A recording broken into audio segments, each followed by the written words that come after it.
Oh, there you go. Okay. Yes. Jay drops a quick Shakespeare ref on us. What the heck? Yeah.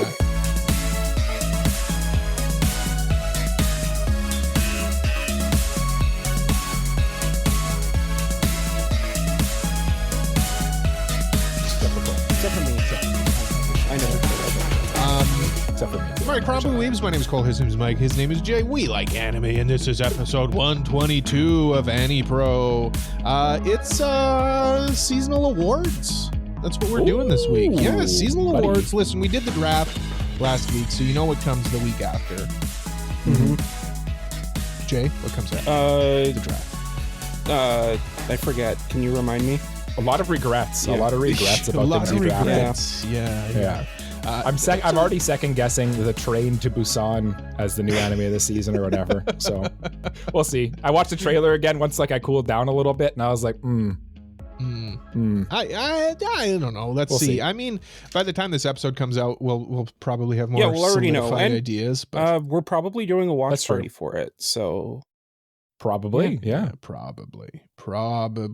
We'll have that all planned out. But for now, we will present awards for the 2024 winter anime season.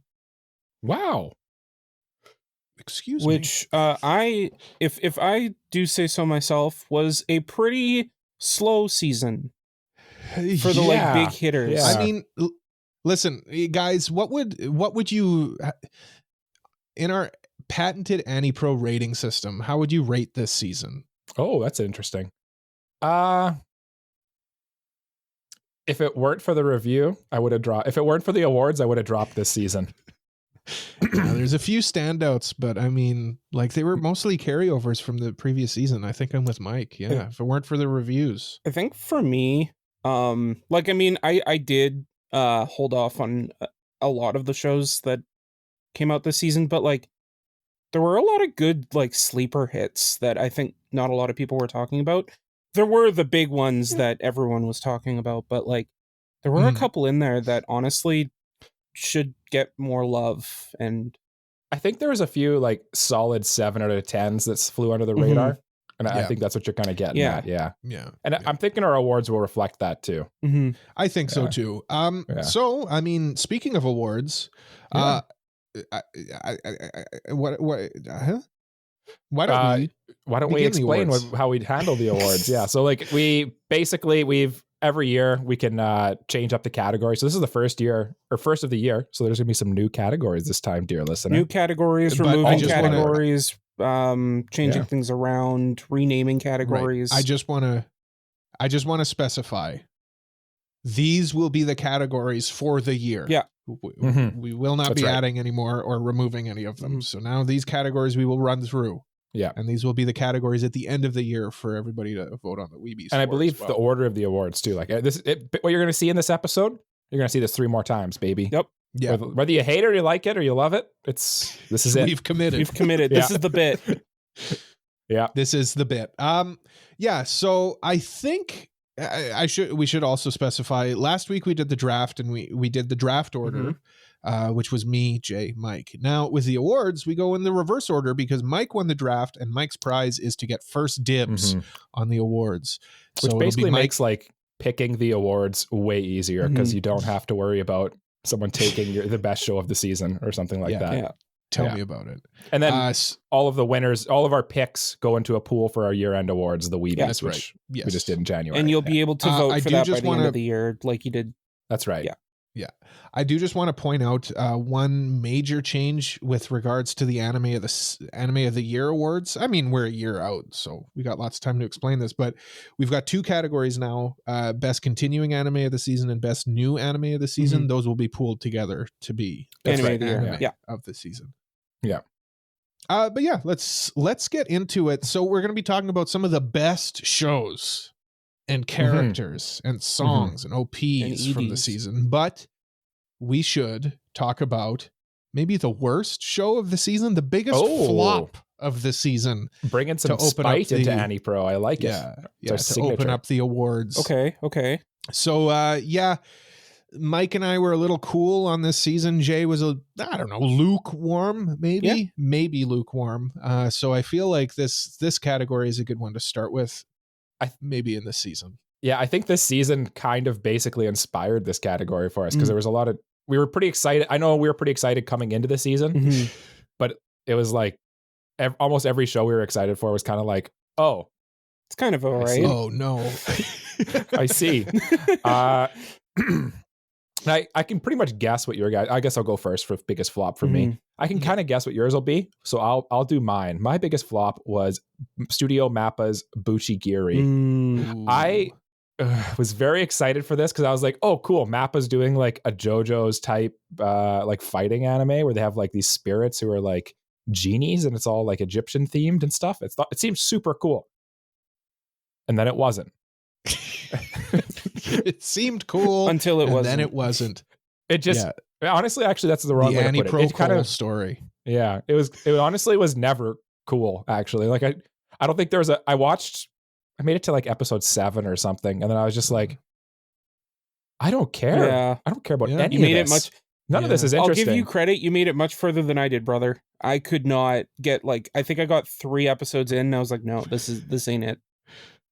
It was like this ain't it. Are we just gonna fly over Jay saying you made it further than me, brother? Little Hulk Hogan ref there. I like it. Yeah, I was. Me and Jay were bros. We're bros now. I was hoping that we would just like glance over that and just keep the conversation flowing. We're gray shirt bros. Yeah, we're gray shirt bros. Oh yeah, you guys are gray shirt bros too. Man, what the hell? And, here I am in my Jay's. And also, we're both wearing headphones. That's true. Real headphones, not his silly little in-ear monitors that Cole's got. Get a room. Yeah. Okay, so Buchigiri or whatever. Buchigiri. Yeah, Buchigiri terrible show. And it was so bad that it caused me not to draft the Mappa anime that's coming out in spring. So that I'm the Mappa stan on the podcast, and they let me down. Maybe that's changing. We'll thin ice, Mappa. I tell ya. Yeah. I'm gonna start tweeting about them. The poor work conditions. Worst My studio eyes have ever. been opened. Yeah. You know what, Jay? What about you? They just announced that like animation show about like that looks really good. That looks cool. Yeah, it does. Yeah. Until it's not. No, I'm kidding. It'll be good. No, I feel like out of anything or out of any studio that could do this, I feel like Mappa is the correct studio to do it. Just because the studio started because of a guy that left Madhouse to make something that was more friendly toward the people, like the animators, and also the stories that have broken out, which like, to be fair, this was probably greenlit long before any of that came out. Yeah. But like, the fact that either die the hero or live long enough to see yourself become the villain. Yeah. That's true. Jay, what was your biggest flop? So my biggest flop, I feel like considering my awards, this is going to be a weird award to put out, but like, I think I'm going to go with Solo Leveling for this one. Whoa. Jay's coming with hot takes right away. Oh my God, he's got the hot takes. I got the hot takes. But like, okay, just justify it, Jay. So the show does look good, and I think that there are good aspects to it, but like, you look at the story and you look at how everything unfolds, and after a while you just like, you enjoy the fights, but you don't really care about the characters. There was a part where like 2 emotionless voice actors were in a dialogue with each other, and I was like, what, why? Like, let's talk at each other. At each other. It like, I feel like there's so much potential for this show, and like, I was talking to one of my friends about it, and we were like, yeah, there's so much here that they could do, but they just don't. Like, there's this part where like Sung Jinwoo is losing emotions, but it doesn't really delve into that anywhere. Or like, there's like, I can relate. There's just a lot of things that would be cool, but it just kind of like introduces it and then just kind of forgets about it, and it's like, well, whatever. I think honestly, like, it sounds like a really hot take when you say Solo Leveling was a flop, but I think you're right. Like, I think it really kind of didn't live up to the expectations. Like we don't see that much hype about it. You don't see people raving about it. I watched it every week, like pretty much as it came out, and there were some like awesome moments and stuff like that. But like, it's not for what was supposed to be the easy best show of the season. It just definitely wasn't. Not. So by that metric, it was definitely like a the flop. Sakuga's there. You know, God, like, yeah. It's just kind of mishandled, honestly. And the music's there, but I think like the writing, like, I saw a thing where they were like, oh, they're giving some of the side characters extra love, and while I was watching, I was like, no, they're not. They're just putting them in the show because they want the people who are fans of these characters to see them because they weren't supposed to be introduced yet. Like it didn't really feel like they were fleshing out the character, but more just they wanted to give them screen time so people could be happy. Just throwing them in there for the sake of throwing them in there. Yeah. I mean, right from the start, like the first episode of it was ended on such a sour note for me as a layman. Did you ever watch a second episode? I need to know. No, because I feel like the second episode is where I feel it should really agreed at the beginning of the season. It really should have been a 1 hour episode. Yeah. But yeah. I get that, and everybody says that. Oh, you need to watch the second episode so you can kind of get the sense of it more. But isn't it the show's responsibility to hook me rather than my responsibility? Oh, you're absolutely right. Put myself on the hook. You're absolutely right. You know what I mean? Kind of, yeah. I kind of agree. Yeah, like I'm not a fan of the manhwa, so if it didn't catch me, like that's kind of on the show. No, absolutely. Sure. And I think like that's why people said like it should have been an hour long premiere, because I think if it had that second episode put together with it, it probably would hook a lot more people. Yeah. So the last flop of the season, I've got two, but I'll just say my biggest flop because I drafted it in the first round last season. Ooh. I had a feeling you're going there. Yeah, Metallic Rouge. I mean, for a show that looked so cool coming into it, and then it just kind of dropped the ball. I can't quite put my finger on what exactly it dropped on. It just failed to live up to my idea of what it would do, I think. Can you, like when we watched the watch party for it, me and Mexi were kind of saying that it kind of just like has way too much going on. And you just almost get so overwhelmed with like how many things are going on and how many like random aspects there are. And it's also so deep in its own head that like you just kind of just eventually you're just overwhelmed and I felt like I didn't care about anything that's happening anymore. No, I didn't feel like I was kind of meanders too. So I didn't feel like I was overwhelmed. What I felt like was kind of that second point that you made was that it's kind of in its own head. Like, I don't know, like it feels like this show, the director and the writer is like, look how brilliant. Look how cool I am. Yeah. Look how cool I am. And I don't know, it just exudes that like pompousness, but it's not like a pompous show. Yeah. Because I mean, it's an action sci-fi. But at the same time, like I feel like it's maybe I get the vibe that the showrunner is looking down on sci-fi. It's like, look what I can do with sci-fi. And it's like sci-fi has been telling great stories forever. The thing I was kind of getting from it maybe I'm was that like it introduced so many threads, and those threads just kind of didn't go anywhere. Yeah. It didn't go anywhere fast enough. I feel like if it's okay to do that in a story, for sure, but again, you have to hook the people in the first portion of it, right? Have the first episode be a standalone story that gets you engaged, like Link Click did. Link Click did that. Link Click had a good hook, an overarching story, yes, but the first episode was a standalone story that got you into it so that you can continue to be engaged in it.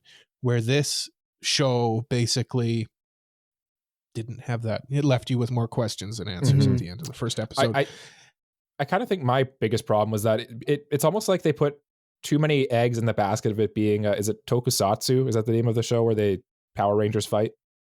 Whatever that's called. I mean, yeah. They like, Sentai, by having it, or Super Sentai or whatever, like by having it be that kind of show, it felt like they needed to have a fight every week. but it's also like such a heady show. There's so much like sci-fi, like hard sci-fi stuff happening that it's like you're just like getting into the plot and you're like, okay, I think I'm getting it. And then it's like, wait, now we're fighting. It's just Power Rangers fighting each, and it's just it felt disjointed. Maybe it was this sense that like they thought that we would understand something that like we just didn't. Like it was just introducing so many ideas that I don't know if it understood itself, honestly. Yeah. I don't know. We talked about it before. I think I'm just not a fan of that director. Which in the end, I'm not Watanabe. a Cowboy Bebop fan. I'm not a Carol Tuesday. What was the singing one? Carol and Tuesday fan. It kind of feels like to me like sometimes when people get really famous, they start to they become renowned and stuff. They kind of lose people telling them no or giving them constructive feedback. And that's kind of what he feels like to me. Is I don't think anyone's told him no in a long time. Yeah, it's kind of like this podcast with me. Yeah, with Cole, and you're just like Kanye West's Cole. Like nobody's told you no in a while. Hold on, I'm gonna push back on that one, Mike. The thing that came to mind when you guys started talking about that was Hideo Kojima, who did the Metal Gear series, and when he left Konami, he formed his own studio and made Death Stranding, and like that is one of the most divisive games of the last couple of years. Yeah. And I think that was something that like people didn't say no to him about because it's his studio. Sometimes, honestly, like having somebody push back on you is such a good thing. And I feel like once people get like they get too big in their heads and too high in their britches, that they just see people stop saying no and telling them they're on the wrong path. Listen, hubris is a bad thing. Yeah, it can be. I'm going to say no to you guys right now because we're going to move on to actually good stuff. Okay, We've talked about bad stuff enough. Let's quick, get into this. Just honorable mention to Sengoku Yoko. That definitely needs to be discussed. Because, man, I had such high hopes for that show. Yeah. But just didn't. To be honest, though, with Sengoku Yoko, the warning signs were there. There was smoke when we at the beginning. We were kind of like, "Oh crap! It's by the guy who did the Biscuit Hammer anime." Yeah. Oh no! Which is weird because like those his manga are like beloved. Yeah, maybe they just don't translate. Maybe they're unadaptable. Yeah. Maybe they truly are the unmakeable. Or maybe it's like Day Live where people say it's good and it's like not actually. It could be. Maybe, yeah. We'll read it and find out. Yeah, I mean, the animation on that one, again, the story was just kind of meandering. I don't want to delve too deep because we have talked about bad stuff now. Too long. Yep. Too long. Let's talk about good stuff. OP. We're going to open up the good stuff with the OP. How appropriate. Yeah. What gets better than OPs, really? Truly? Not much, honestly. Yeah. There's nothing quite like sitting down with your buddies and just watching OPs. Yep. And that's what this category is all about. So Michael, what was your OP of the season? Okay, well, I'm gonna go a little weird here, guys. I'm gonna get a little crazy. I'm gonna be a little crazy here. Okay, please do. I appreciate it. I'm gonna pick the OP for a show that I don't like, that I haven't watched, and I have no intention of watching. But this OP is so dang good that I thought about watching it, and that's the OP for Mashal season 2. Okay, it's. I think it's called like Blim Blam Blam Blam. I don't even know. Blim Blam Blam Blam Bong. All right, old man. Yes, Jay got it. It's by Creepy Nuts, who did the Call of the Night OP and ED, I believe. Yep. It's another banger song. It's so catchy. The visuals in it are incredible. Like it's just basically just such a vibe all through and through. And the reason I'm picking it is because it's A, really good, and B, it was kind of a not amazing season for OPs. So that also adds to it. And this is the only OP I can think of that actually kind of went viral this season. So that's why it's my OP of the season. Yeah. Definitely. It was definitely a viral OP. I mean, it was all over the TikToks and the YouTubes and the Instagrams and whatnot. And I'm glad that all the studios and every platform under the sun like Crunchyroll and that capitalized on it and put it everywhere. Yeah, they knew what they had. They knew what they had. That definitely also makes me happy. I didn't see much from like them specifically, which was where I was getting at. Okay. But yeah, no. I saw lots of people doing the TikTok dance, and Jay wanted us to do the TikTok dance at one point, and I was like, No. Jay, I can't dance, man. No. But it's That ain't viral. It happening. will get the clicks. It'll get the people going. Yeah. Oh, Kanye West. They'll put the juice in their veins. Jay. Yeah. Tell me, what OP puts the juice in your veins? The OP that puts the juice in my veins is for a show that I think was like really well received this season, but not as talked about as a couple of the other shows that were continuing. And that was The Dangers in My Heart season 2. Yes. I love this OP. It feels like just a live action music video, but put to animation. A good uplifting song that fits the mood of the show. A fitting music video for like high schoolers just being high schoolers, really. And I think like it also just like is better than the first one, and I love the first one. So like, yeah, I remember the first one being like people really liked the first OP, so that's surprising to me. I haven't seen the second OP for Dangers in My Heart. I honestly have not either. I've not seen the first one either. I just know that this show was like consistently at the top of like a bunch of rankings for the best show of the season. Yeah. So it must have been doing something right. It was it broke a record for the most consecutive times at number 1 on trending charts, which hasn't been done since Erased in 2016. Which I suspect also might be due to the lacking lesser season, maybe. Yeah. It might be I'm not saying that it's a bad show. I'm saying I think what Mike's getting at is it was a weak season. But also like you have a good show you and have a weaker like season. Frieren Apothecary Diaries, and this is still at the top. I know, that was the weird part. Like that's nuts. Yeah. And it's a season 2 too, so you can't. I was about to make the argument, Jay, that people might have fallen off midway through Frieren. Well, they might have fell off through the first season of Dangers in My Heart too, right? So nobody's really fallen off midway through Frieren. I refuse to accept that is a possibility. Oh, maybe people, or sure. the people that just dropped it to go read the manga because they were like, I can't wait every week. I need to know what happens next. Yeah, that's well. Then you keep watching though after you read it. That's the move. Yeah, that's the move. It's my turn with best OP, and how appropriate! How appropriate for us to discuss Frieren when that is my OP of the season. I was less hot on the first OP for Frieren just because I felt like Yaosobi wasn't really the best match for it. Where I feel like this OP was a little more organic. And I feel like you were upset that it was the Yoasobi one was it was the wrong vibe for you. Right. And that really bothered you. Where this is like what you wanted and they just gave you what you wanted. Yeah. I mean, if I was doing like a Frieren OP, it'd probably be more like melancholy, but I'm not. So, but I'm fine with this one because it's more like actual acoustic instruments and stuff like that kind of fits the vibe a little bit more. It's the fantasy. I also just love the combination of the visual elements with the music working together is just great. So I'd say Frieren would probably be my OP of the season. And it is actually. It's not probably. It is. No. That's a good choice. I don't think anyone can argue with that one. No. Do you guys have any OPs that didn't make the cut? Oh yeah, let me tell you what's better than the Frieren OP. Okay. Sure. The Metallic Rouge OP. That's on my list. Surprised it didn't get there. That OP was really good. Yeah, the redeeming quality of the show. It's got like a cool city pop vibe to it, and just like that. You know what? It's kind of reminiscent of like the Carol and Tuesday OP as well. So yeah, I guess they can do good OPs over there. Yeah, and Mr. Shinichiro Watanabe's land. Yeah.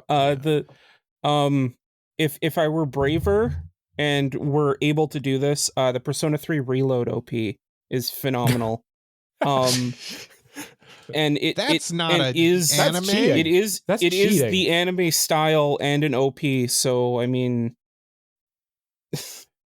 you're a wild man. Technically correct. Correct. That's the best kind. I just want to give a quick shout out as well to. I actually really like the Chain Soldier OP. I mean, I really like the song for Chain Soldier OP. Like, I really like that song, and I liked the monochromatic like elements of it. Like everybody had their color palette. It was I wouldn't, unless I had to pick it as my OP of the season, I wouldn't say it's OP of the season, but I enjoyed it. It was surprisingly good. I think there's a good argument for it. I enjoyed it too. The one that I wanted to bring up, because I know it's a divisive one among us, is the Dungeon Meshi, the Delicious in Dungeon OP. I thought that was pretty good. I can hear arguments against it, because when we did the watch party, people were saying this is too much like a slideshow. But I liked it. I liked it. It was a nice OP. It was kind of like, I don't know, artistically cool. Yeah, and it wasn't just a slideshow. There was like anime. Cool at the end too, it does have animated stuff, and I think that like it has sparks of cool stuff, but I think the song kind of overshadows the visuals there. It's carried hard by Bump a Chicken. Yeah, I mean, everything is whenever they're involved. Okay, let's talk about EDs. Okay. This is the end of the show. Okay. And the credits roll. Yes. For the shows, we're talking about endings, not the end of AniPro. That's at the end of this episode. Exactly. Yeah. Spoilers. Mike, what was your ED of the season? Ooh, this is a tougher one for me. I don't really know that well. Okay, it was Buchigiri. So no, it wasn't. It was Buchigiri. Buchigiri was the best ED this season. Yes, it was. Have you guys seen it? I have. Yeah. It's so catchy. Jay, please tell me that you enjoyed that ED as well. It was all right. It's so fun. It's like this like cutesy like dance thing with a little sister, and she's like shooting heart beams at you and stuff, and it's all like set up in like almost like Aladdin style theme to it. It did give cool. The vibes of like that Konosuba ED that Cole really liked. Yeah. Or like Space Patrol Luluko, which I think was nice. But like it to me was a bit too simple, I think. Okay. Yeah. I think if you watch it on its own, maybe it's a bit simple. But like watching it at the end of the show, it kind of works a bit better. Yeah. And it's true. Yeah, I could see that. Place. I think like at the context. Same time, the show itself wasn't like good enough to like it was so bad that I just like I was just checked out. So that checks out. Jay was already reading manga on his phone midway by the ED came around. So yes. Jay, what was your ED? My ED of the season. I was tossed up between two shows, for EDs, and I was gonna pick one, which I guess I'll save. That's a good move. I'll save for after because it ended up becoming my honorable mention. And funnily enough, both Mike and I picked our most biggest flop show because I'm going with Solo Leveling. Nice. Okay. I like the ED for that one too. I really like this ED because it feels like it is taking the themes that could have been explored with Solo Leveling and actually presenting it in an interesting way. Like he's trapped in this asylum as if like he's trapped within the system that is controlling him basically, and it's driving him insane as he's losing his emotions and losing who he is. And I think that that's a really interesting metaphor. It's shot really well, and I think like it's just like it's also a good song. And I think that like for the sake of the show, it feels like they understand what the show is trying to do, even if it doesn't succeed, and I applaud it for that. Yeah. Okay. Yeah, I mean, it definitely makes up for it as well in the amount of chin on the main character. That's also a plus for sure. Yeah. It's always nice to have. I haven't watched the show, so Crimson Chin makes an appearance here. No, Soul Leveling. Actually, we didn't talk about it in the OP too, but the OP is really good as well. But the ED is great too. I kind of knew Jay might like it, so I'm not surprised. It's up your alley. But before we get into honorable mentions, Cole, what was your ED of the season? My ED of the season comes to no surprise to anybody. Frieren. I mean, they did it again. They did it again. And it's even like an answer to the first one too. It's absolutely beautiful. It's like claymation The song it's the same song, but it's a different part of the song, so it's a little more like intimate. Oh, it's great. What a good Madhouse. Let's stop. All the awards, frieren. they did it. Yeah. They're too good. Yeah. I think you pretty much did that in the fall awards, so or the winter. But we're in a new year, so I don't feel so bad about giving frieren its accolades. No, I mean, this ED to me was just it was a piece of art to me. Like it was great. I would put any screenshot from that ED with the claymation and stuff, like I'd frame that. That's beautiful. And the song's great too. I love that song. Millet, great stuff. Honorable mentions. I just want to say Delicious in Dungeon. I mean, the ED itself wasn't crazy, but that song is such a bop, and it's so funny to me to go from like an episode that has like an emotional ending to this like song that's literally called Party. And it's so fun. Yeah. I'm trying to think of it. I feel like I can't picture it. Yeah, I can't really remember that ED, though I've only seen it once. But yeah, it's the song element of it to me that that stands out. Because I think it's just like basically like a slideshow, right? That one. It's a slideshow, but like the art in it is like paint style. Yeah, yeah. I'm listening to it now. Yeah, that song rocks. Yeah. Jay, what do you got? Honorable mentions? I do have one. Yeah, my honorable mention was The Weakest Tamer Began a Journey to Pick Up Trash. That ED is gorgeous. The only reason it didn't make it is because like it felt a bit too artsy for this show. Like it felt like it was a bit overstepping the boundaries of what this show actually is, and I think that for the sake of like which ED understands what the show is, I think Solo Leveling was a bit better. But like in terms of like just in a vacuum, which ED is better, I think I prefer this one. But yeah, understand. That makes sense. Yeah, Mike, I'm going to give my runner-up award to the a show that won my previous, I think, ED of the season. I'm going to give it to Classroom of the Elite season 3. I don't know what it is with their EDs, like, and the OP for the season is really good too. But the Classroom of the Elite EDs, they're kind of borderline slideshows, but they just have such a banging song to them, and it's just like the visuals are so kind of like stylistic and cool that I just kind of like, I don't know what it is. They're not objectively good, but I enjoy them. So that's one of my runners up for sure. It's just tickling your jimmies. It tickles my jimmies in just the right way. Yeah. I realized my second runner up was I had just picked in case you guys picked mine. So actually I'll just avoid it. Okay. Yeah. Do you guys have any other ones, or we can move on? I think one runner up each is a good formula. Sure. All right, Mike, what was your Annie song of the season? This could be OP, ED, insert song, whatever you want. What song are you putting on your playlist from this season? Ooh, this is a tough one, and I'm really going back and forth between two. There's like two that are front runners, and the one I'm probably most likely to put on a given day is the Dungeon Meshi Bump a Chicken song, Sleepwalking Orchestra, because that song is I'm sorry, Cole. I'm so sorry. You do this to me. I almost went with TXTs for Solo Leveling, but that'll be my runner-up. Dungeon Meshi, that song.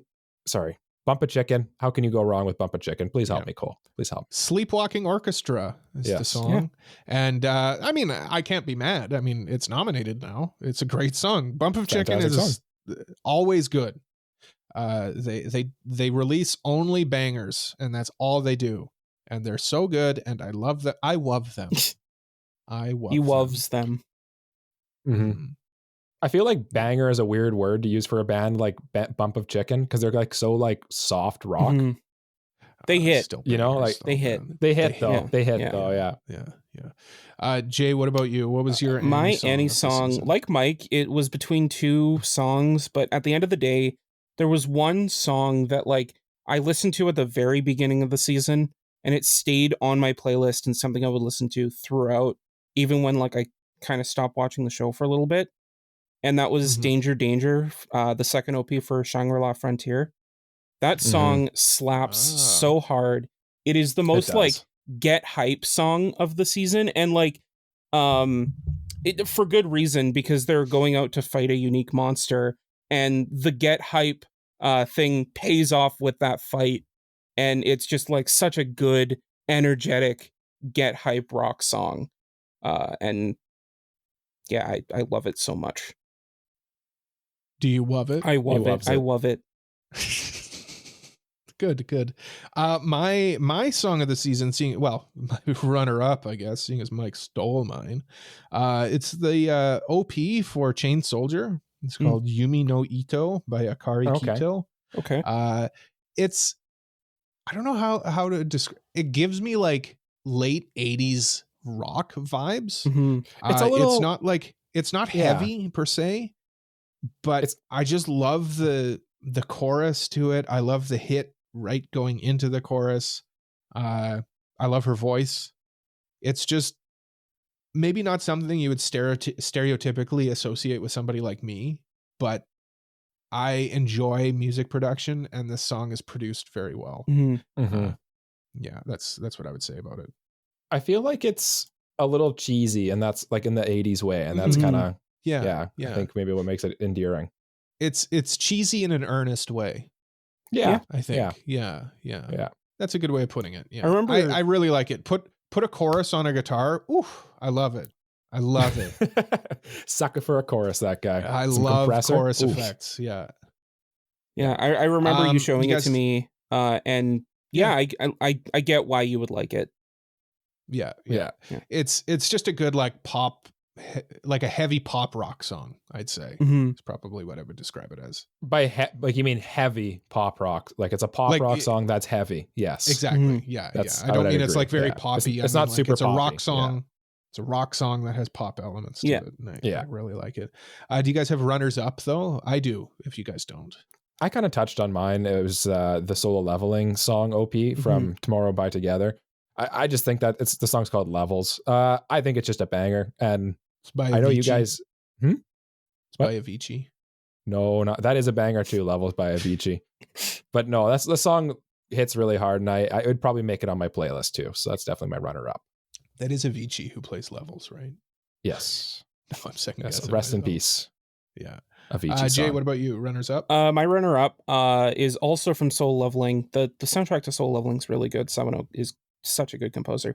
And it's the insert song from episode 6 of Soul Leveling. What? Dark Aria level 2.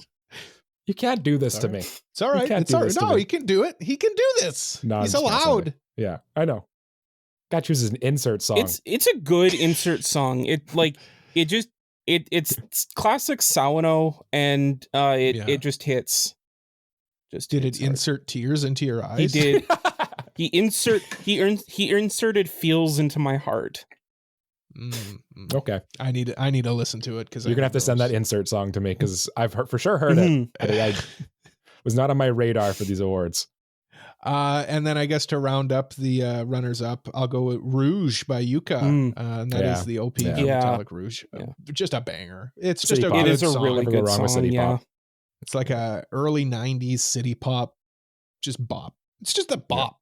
City bop, more like it. That's the thing that Watanabe actually does very well is the music element of things. So it should definitely be an honorable mention. Yeah.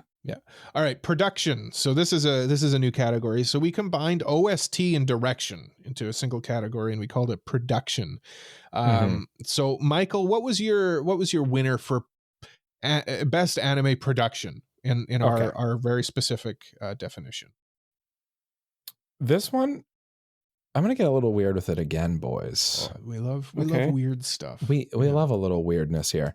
My best produced anime this season was an anime that didn't start until much later in the season, and it's an anime that went under a lot of radars, but when it did come out, it hit pretty hard. And it's a little anime called Ninja Kamui. The one that's airing on is it Cartoon Network? Toonami, I think, in the States. Toonami, or no, Adult Swim. Adult Swim. That's right. This show, it's essentially like John Wick the anime.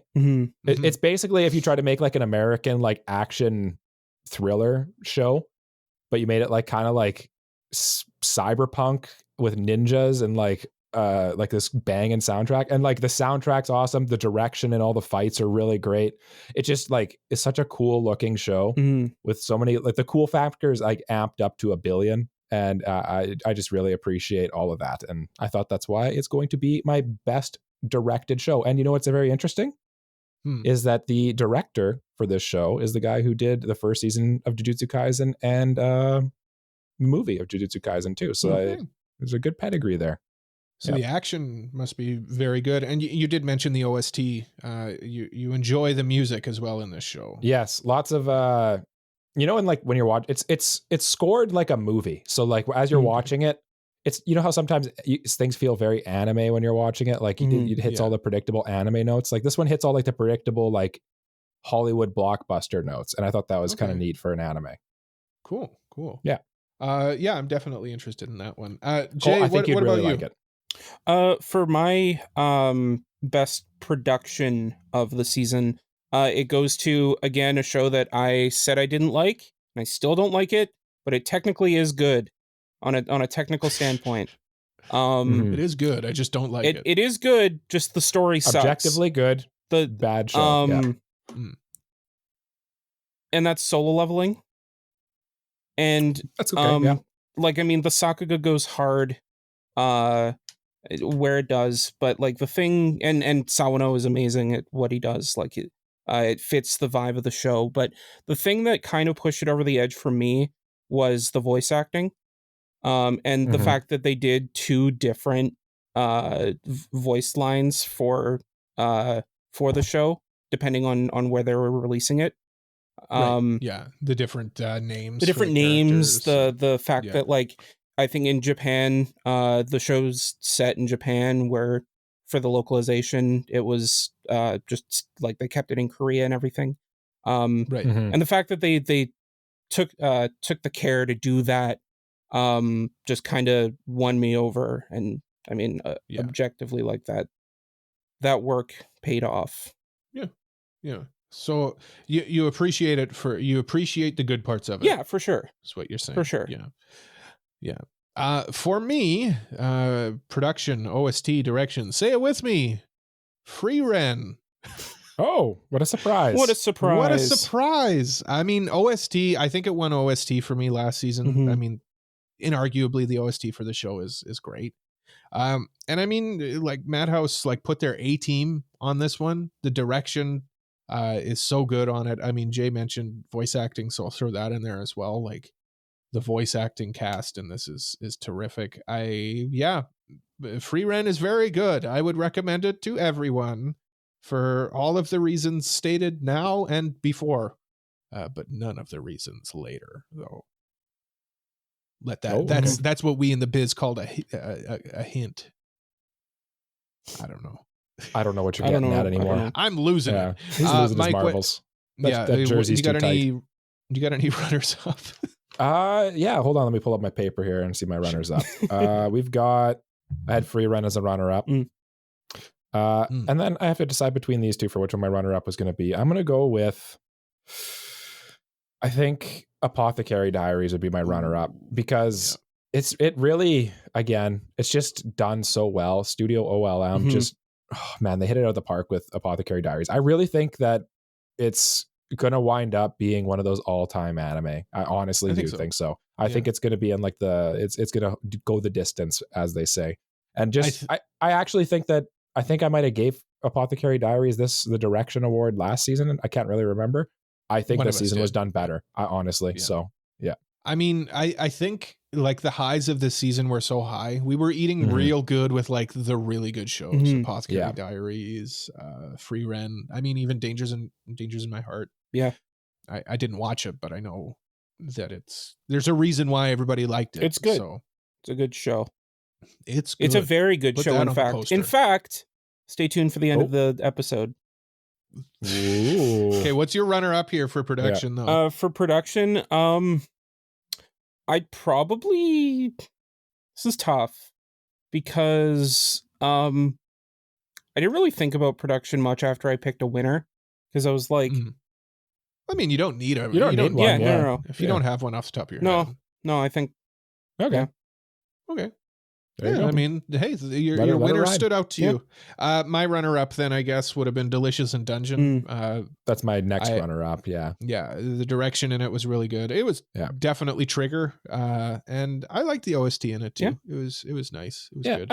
I like this more mature Trigger we're getting these days. They're growing up a little bit. Yeah, they're a little grown up now. I like just it. a little bit. Up. Yeah. But we're watching them grow. They still have the child alive in their hearts, which is something none of us have. Speaking of children, yes. Mike, how do you feel about visuals in anime? Incredibly important. Anime is a visual medium, and the visuals are incredibly important, which is stuff like the animation, the character designs, all that good stuff, right? Yeah, exactly. Yeah, now, if you had to present an award, right out of your mouth. Yeah, that's good. Yeah.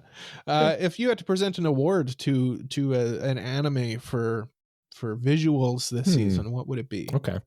Well, let me think. Hypothetically speaking, of course. Hypothetically, if I were forced to pick an anime that I thought looked the best this season, I'd probably have to go with a little indie anime by a studio called Madhouse called Frieren. I think Frieren was. I know a lot of people gave it its flowers, including Cole last season, for being incredibly good looking, and it was. But it wasn't the best looking thing, I don't think. And I think this season there was more action in this second half of it, where they could really ramp up the Sakuga to the nth degree, and it really showed. And I think that you got a lot more. You got more characters as well, and a more interesting cast, I guess, that really just all in all lended itself to being more visually impressive. So Frieren Sakuga C episode whatever, where Frieren's fighting other Frieren. Yeah. It's incredible. Yeah, I'm sure you've all seen clips. Jay, what about you? Visuals for me, animation this season. The going off of the trend of continuing shows that have great visuals that I don't think got a lot of attention this season, but definitely should have. Shangri-La Frontier had some of the craziest fight scenes. I say scenes, but it was one big fight that was just kind of each fight was a couple episodes, and it was that Weathermon fight. That Weathermon fight is nuts, man. It's so good. It's nuts. And it looks good. The compositing is fantastic. It kind of tells a story through the fight too, which is something I appreciate. The fact that the fight still tries its best to, and succeeds, I'd say, to accent the fact that it is a game and it feels like a game throughout the entire fight. The fact that they go through different phases, but that's not visuals. But the visuals, I think that like I said, the compositing, the animation, the Sakuga, all of it is fantastic. And great character designs on top of that too. So I mean, Shangri-La Frontier is what I wish it's like SAO except infinitely better. It's what SAO wanted to be, but so much better. Well, you know what? That's not even true. I disagree with what I just said. The thought that you just had, I had for Soul Leveling. I watched this and Soul Leveling back to back last night, and Soul Leveling just was outdone by Shangri-La in every way. Just by it kind of really was actually. It's except I'll get to Soul Leveling in my runners up. But so Shangri-La. For me, I had one listed, but I'm pulling an audible. I'm going with The Apothecary Diaries. We haven't really talked about this show, and it was good. Yeah. Apothecary Diaries was incredible, but unfortunately it kind of, for me, I don't know, maybe you guys have different opinions, but it kind of was in the shadow of Frieren, which everything Mike said about Apothecary Diaries, Frieren also has. I think Frieren will go down as I think Frieren's probably going to be that one show that when people ask what's a fantasy anime I should check out, one of the first answers is going to be Frieren. I think it's objectively probably the best fantasy anime already. But yes, visuals cool. Yeah. Let me praise Apothecary Diaries. Yeah. The fact it's a period piece, so the design and everything in this is very period based. So it's all kind of that ancient Chinese design. Yeah. The characters look great as well. Not action heavy, obviously, but definitely what it doesn't have in action, it makes up for in kind of more character shots and stuff like that. It's cool looking, Mao Mao's right? faces Yeah. is great. So yeah, I'm gonna go The with shot Apothecary Diaries. composition in Apothecary Diaries is great too. Yeah, exactly. Runners up, Mike. You kind of hinted at one. Yeah. So Apothecary Diaries would probably be my second runner up, but Solo Leveling I thought looked incredible this season as well. It did look really good. I think, yeah, the way that they brought the manhwa to life really stood out to me, and it really seemed like maybe it had a bit of a rougher start, which is why people watch it. Doesn't, I almost wonder if it doesn't pass the 3-episode test now, just because it started kind of rough, and that's maybe just a side effect of winter with Golden Week and all that stuff. But I'm gonna be honest, I think they were saving their budget for that one fight that like is current, or that like just happened in the anime. Probably, yeah, with the red with knight Igris, guy. yeah, because that was like the animation on that was crazy. Every episode you watch of Solo Leveling, it looks better and better, and the like shot composition and the fights and everything look incredible the further you go. I'm looking forward. As of airing, the last episode hasn't aired yet, but I know it'll be a treat to behold. Just a treat. Yes. What about Jay? What's your runner up? My runner up is was a show that I would look at and be like, I want this as a wallpaper. And that was The Weakest Tamer Began a Journey to Pick Up Trash. This show looks gorgeous. I need to watch this show. You've been trying to sell me on it all season, and I just haven't got around. So beautiful. And it's by a studio that, like, for the most part, hasn't really done much aside from like game trailers. Okay. Studio Mascot, and like for their first TV anime, this looks beautiful. And like I kept being like, okay, it's gonna be like the first episode is gonna look great, and then the quality is gonna drop, and it never did. And like that surprised me. I think like the one thing that kind of stopped it for me was the animation itself took dips sometimes, but like the visual quality was always gorgeous. I really like the character designs in it. Like the main girl in it looks very anime for sure. Yeah. But yeah, she looks cute. Yeah. Okay, my runner up, which was my winner until I decided to pull an audible, Delicious in Dungeon. Again, Trigger just doing Trigger things. Yeah. I'm glad you brought it up, because that's I also like the character designs. It was just a lot of fun to watch this one because Trigger really has fun animating, and you can feel that when they're doing an anime. Go figure. The thing I like about Trigger is I feel like when you watch a Trigger show, it really feels almost Ghibli-y in the way that it feels hand animated. Like there's so much life to the drawings. And like when you watch a show like Solo Leveling or something, like you're like, okay, this feels like techie. This feels cool and like sleek. When you watch like a Trigger show, it's almost like, oh, this is like a more cartoony, more simplistic, but like there's heart and soul in it. I appreciate that. Well, they go off model at Trigger all the time. Yeah. Like they will change art styles depending on what's happening. And I kind of appreciate that. It's cool. I like it. In a weird way. Yeah. Anyway, sorry, Jay. That was just Mike and I gushing over. No, it's fine. It's fine. It must be said. It simply must be said. I didn't like Delicious in Dungeon as much as the two of you, and that's fine. Yeah. That's fine. That's fine. Yeah. Let's speaking of Trigger, speaking of studios, let's talk about studios. Trigger is a studio. Trigger is a studio. Where it came from. Yeah. This is the last one before the break as well. So let's go out with a bang. Mike, what was your studio of the season? Oh boy, studio of the season for me. There's 3 that I was really debating between, but I'm gonna go with studio. As Cole watches it and bated breath if I take his. Trigger. I'm going with Trigger. I just ranted and raved about how much I love Trigger. How can I not go Trigger here? You took mine. I know my runner up is your pick, I'm sure though. Probably. Man, I love Trigger.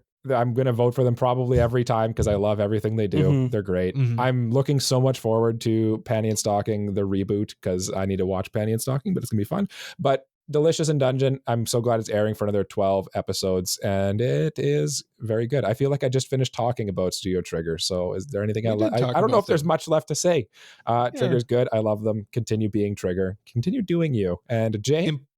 Important question though, Mike, before you hand off to Jay. You said you love them, but do you love them? I love them. They are stupendous. And I also love Jay, and he must tell me what his studio is. All right, tend to make Cole very, very, very, very, very angry at me because I'm Studio Madhouse. I knew you. Come on. He did it. Kate, he did it. Kate, that was my runner-up. What possibly could compete with the juggernaut that is Madhouse? Like, they took a manga that, like, it's good, but, like, they somehow found a way to elevate it in every single way possible. From the animation to the music to the ED to everything else, it looks, sounds, feels just sublime. Oh, terrific! Sublime. It's so good, so good. And that was my runner-up. Mike took my main pick. Now it's my turn to be mad at you both. But yeah, no. I think your pick's going to be my third runner-up on my paper here. If I had to guess, I doubt it. Yeah. I doubt it really? because I had to scratch the bottom of the barrel for mine. I wasn't sure. Oh, because after Trigger. OLM. Exactly. I'll go with OLM. There you go, Cole. I led you to it. Yeah. Going back a little bit, sorry. Madhouse was just an absolute powerhouse this season. It's kind of not fair. It's kind of not fair. Trigger was my initial pick because, like, I don't know, I wanted to go with something a little bit more weird. Like, Madhouse is obviously like frieren is. I'll be honest with you guys. The reason I went with Trigger is I was like, there's no chance between these two gentlemen that Madhouse is making out of this thing alive. So you guys were picking it for sure. Yeah. So, which also means if something OLM. somehow tops frieren from Madhouse, we can't pick it because it's already been picked. Yeah, it's been picked for the yearly awards. Yep. OLM. I mean, obviously with the Apothecary Diaries. Again, like we kind of talked about it. Apothecary Diaries could go down as one of the GOATs, one of the touchstones in anime. Definitely a touchstone for this era of anime, I would say. Yep. How could I not go with OLM? What an idiot! It wasn't even on my list. I completely forgot about it. What was your third pick? What was the run? What was your? Or are you going to pick? What's your runner up? We'll go in reverse order. My for this runner one. up was I was throwing a bone over to 7 Arcs for Chain Soldier. I thought they did a really hold on. Yeah. Let me just Cook. say, Let him cook. Yeah, Chain Soldier I thought was surprisingly good. I thought it was well directed. I thought the blending of CG and like more traditional animation. I know it's not hand drawn; they do it on the computer, but the blending of it worked pretty well in it. And I just forgot about OLM. So I'll be honest. I was scrolling through winter 2024 anime, and I forgot that Apothecary Diaries was. I know. Yeah, I've learned to go in my list and actually just like search by most recently updated. Yeah. So now that I've embarrassed myself, what were your guys' runner up, Jay? So my runner up was A1 Pictures, because like the winners that we gave all had like that one really, really good show that they produced. A1 Pictures had 2 this season, from like a well-produced Sakuga show like Soul Leveling that also had like great voice acting in that, to like Mashal, which had like a trending OP. They just like put out 2 very top trending shows that I think that deserves its praise. But like, I mean, how do you beat Madhouse? Quality over quantity in this case, I think. Mike, what was your runner up then? My fourth runner up was Studio E&H Productions. They did Ninja Kamui this season, as well as they did 2 this season. They also did the Monsters, the animation of Ichiro Oda's the one shot. Yeah, that was also on Netflix.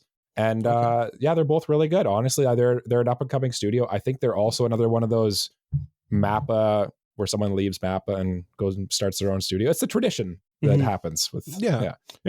I had another runner up if the two of you don't have one. Studio Mascot for the Weakest Tamer, just because like it was their first show and it looks gorgeous, and like I just wanted to give them a shout out for that. But like again, how do you beat Madhouse? I mean, how do you beat Madhouse? Yeah. Even though Mike picked Trigger first. Yeah, it was I did a bit of insider baseball there too. Yeah. No, I'm glad. I'm happy with the 3 that were nominated. But yeah, we should take a break. But stick around because after the break, we're gonna do some of the favorites. Best Girl, Protecc Energy, and then of course our animes of the season because we each picked 2. So yeah, stick around for that. That's what we called audience retention in the biz. Yes. Yeah. And if you're listening at this point, make sure you leave a like, subscribe, or 5 stars wherever you're listening to this episode. It actually really helps us out with the rankings and stuff. So please do. Yeah. Jay, do you have a stereotypical podcaster thing you want to throw in there? This episode is brought to you by me. This episode is brought to you by anime. Go watch it. Raid Shadow Legends. This episode's brought to you by Cole, Mike, and Jay's wallets. Yeah, basically. Imagine. Yeah. Imagine I open if my this wallet was and the next Tokyo. Comically, a fly flies out. Oh, actually, this might be the next Tokyo. So let's just say this episode is brought to you by, and then we just transition into the Tokyo Treat ad. Yeah. This episode is brought to you by break.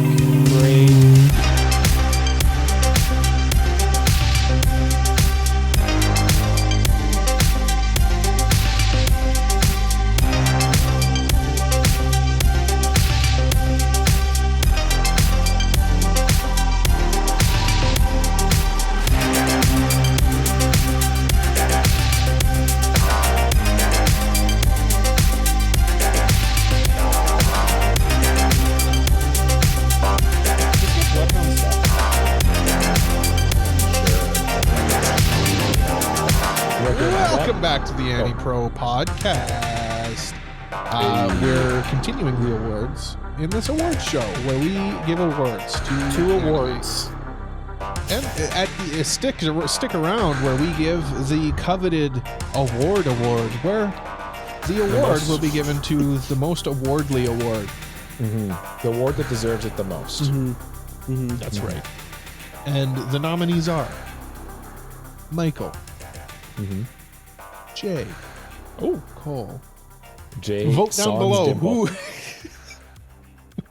who deserves the award for generic reason. Yes. No, let's get back into it. We're gonna open up the second half with Best Girl, everyone's favorite award. It's the quintessential anime award. What is Best Girl? In this case, it is the best female character of the season. Okay. Yeah. So again, same order. Mike, who wins Best Girl for you? Best Girl for me. Who are you smitten by? I'm gonna go with Marcel from Delicious in Dungeon, the elf. Marcel Donato. Yes, that is my best girl for the season. She was just so like endearing every time she was on the screen. She had like good plot development and stuff. Great character design. Just all in all, great girl. Definitely deserves best girl of the season in this weaker season for girls. And you kind of couldn't go anywhere without seeing like fan art or memes or something with her. Yeah. She was pretty present for sure. I like her design too. Like a subtle thing is she always has different like hairstyles. Yeah. She styles her hair differently depending on, I don't know, the episode, I guess. So it's fun. I like Marcel.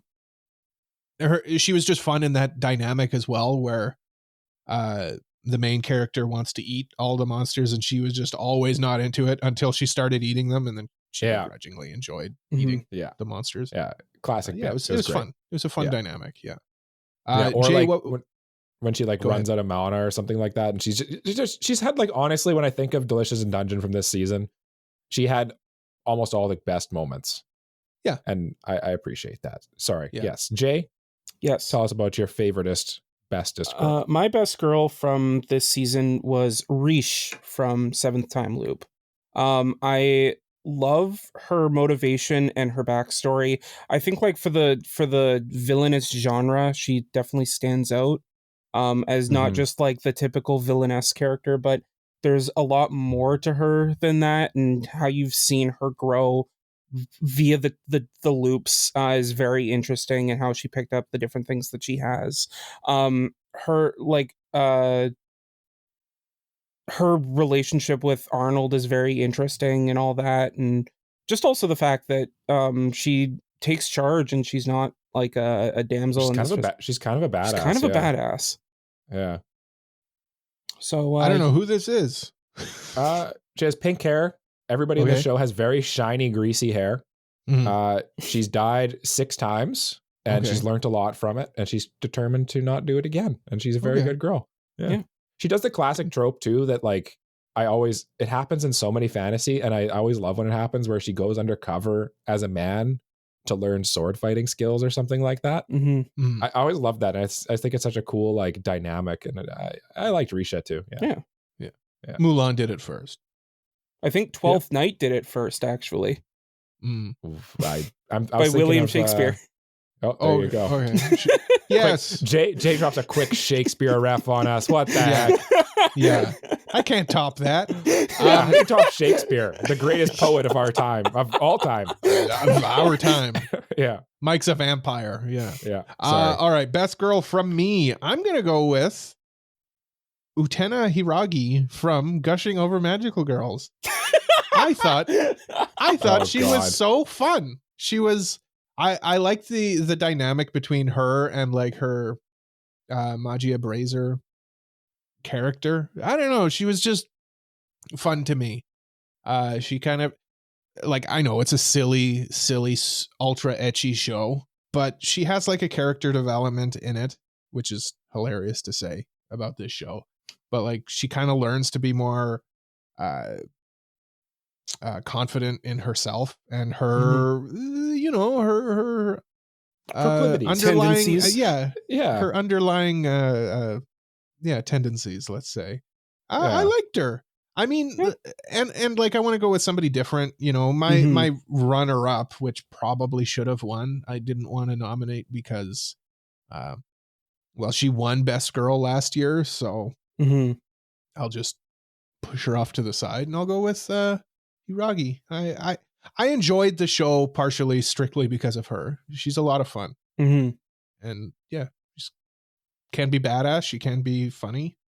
I like her. I like her as a character. Do you guys have runners up though? Choice here. Yeah. Oh God, yeah. There's definitely some runners up. There's so many. Well, there's always lots of anime loves girls. Yeah. To be honest with you, it loves a waifu. It's this season, in my opinion, wasn't the strongest waifu or girl season, but there was quite a few good ones. Speaking of, sorry, I had my brain shut off for a second there. Yeah, no, I had an unexpected, really good girl this season that I can't give it to her because she wasn't super present in this season. But Jay, you might appreciate this one a little. Suzune Horikita. She had a great arc this season. She did. And I really, really liked it, and I was here for it. I was literally, when her like moment happened towards the end of the season, I was like, oh my God, what is going on? Yeah. This is nuts. Yeah. This is nuts. She has some great development. We'll get into that when we get into that. Yeah, she's great. From my end. But yeah, no, Horikita's great. Yeah, Kate was great too. Kate Karuizawa as well. But Classroom of the Elite had some great characters this season. Do you guys have any runners up? Yeah, JD, you got one? My I have 2 runners up, but I'll start with Ivy from Weakest Tamer.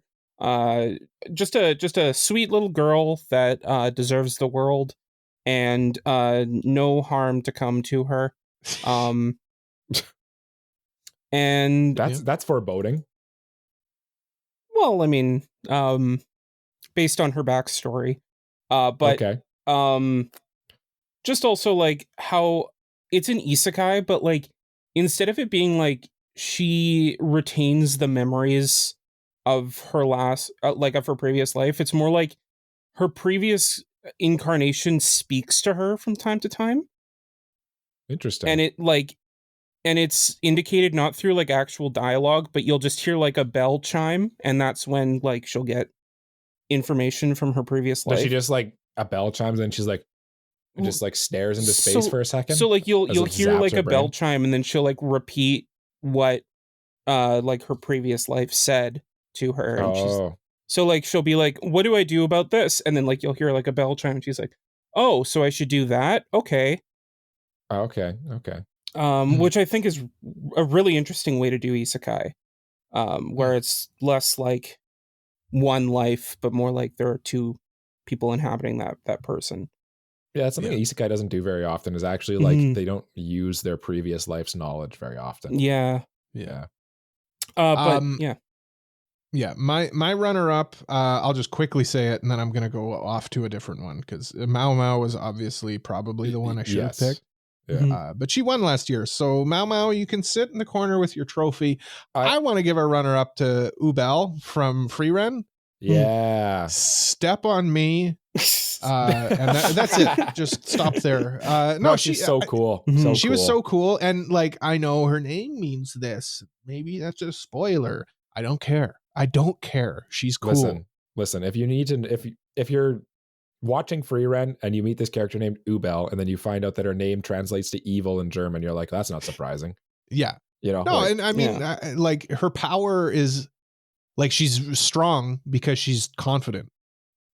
That's cool. That's just so cool. Yeah. Yeah, and I mean, she's got a great character design too. Like she's very. It's simple though. Sleek? Like her design is simple and it's just she reminds me of like a panther, I'd say. Yeah, kind of. That's actually a really good take. Yeah. Yeah. No, Ubel would be my runner up then. Let's say. Best. Oh, I was just gonna say I definitely gave less credit to the continuing shows for the character awards, just because like I thought, The other one I think that I should shout out is Yamada Anna from The Dangers of My Heart season 2, just because like she is a really good girl, really cute. Yeah. And like I totally get why people love her. But I wanted to give the newer characters that we haven't seen before. I think we were all on the same page with that one. Yeah. Before Cole moves us on, I also want to shout out Yuki from A Sign of Affection as well too. She was so sweet. She is a sweet girl. Yeah. Definition of cinnamon roll. Yeah. All right. Best boy. So the other side of this coin. Who is the best male character, Michael? The best male character for me. This one was tougher for me for sure. I really actually had a hard time picking this one. So I'm going to go with, this is such a weird pick, but I'm going to go with Waramono-san from, what the hell is it called? He's the main character from, he's the main guy from the evil boss's Day Off. I forget what the show is called. Mr. Villain's Day Off. Mr. Villain's Day Off. Thank you, Jay. Yeah, he's the main character from that show. And he's such a funny character because he's like so serious. He's like this big evil villain. And he just comes off as like this super intimidating guy all the time. But then he's just like, I'm just tired. I just want to have a day off. I don't want to do work today.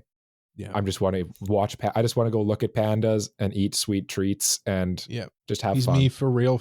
Yeah, that sounds like a mood. Yeah, yeah. So he's definitely my best boy this season. It's a weird pick, I know. He's not going to win the Weebies, but he won my heart. He's such a good. I don't think that's that weird of a pick. I mean, you just had Jay and I go. Yeah, I get it. I sympathize with this character. Yeah. There is one point in the show where like he's obsessed with pandas is his whole thing because he came to Earth from his planet and then he's learning how cute their things are on Earth.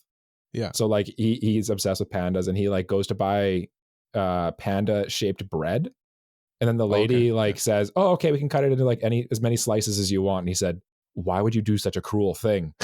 And then he realizes that, oh, wait, no, if you cut it into more pieces, I'll have more pandas. Cole? What's up, Cole? You're putting your finger on your head. Sorry, I put my hand up just so I wouldn't forget. Have I ever told you guys my panda story from when I was in Tokyo? No. Okay. Just as a quick aside. Sequitur. I went to the Ueno Zoo in Tokyo and like right at opening. And you know, Japan, they're known for like their queuing. People get in line and everybody waits patiently to get in. So I wait in the line to get into the zoo. And then there's another line. And I'm like, okay, I guess it's just busy. So everybody just lines up. Just love lines. Yeah. They're ready to go. And I'm standing in line. And one of the, I'm just standing there for like 20 minutes. and one of the like workers walks by, and I'm like, excuse me.